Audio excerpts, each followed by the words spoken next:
Presented by Nisha Films.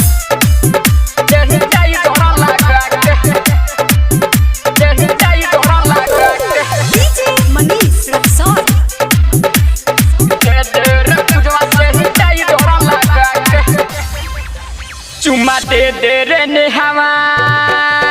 Sanitiser लगा के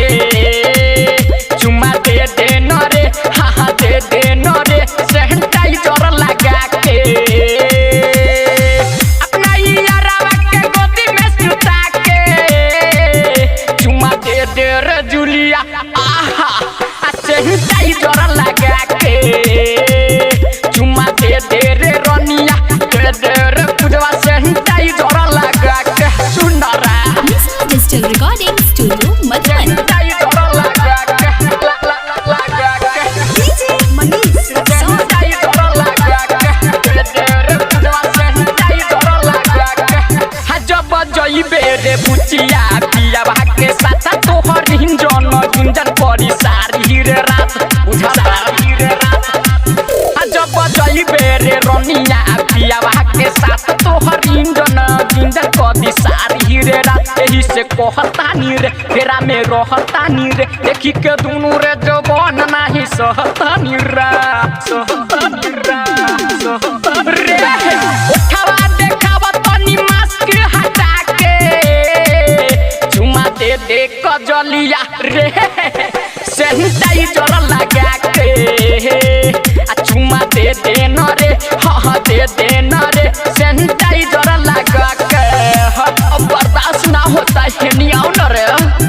sanitiser लगा के DJ Manish Rexon. सैनिटाइजर लगा के दे दे रे पूजवा सैनिटाइजर लगा के सुना यार सुरेंद्र हवे तोहरा यार संजय जगलाल किशन करे तोहरे से प्यार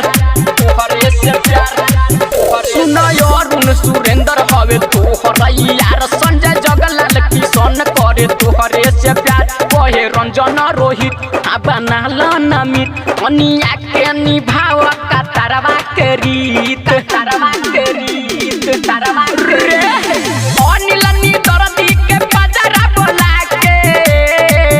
चुमा दे दे रे नेहावा सैनिटाइजर लगा के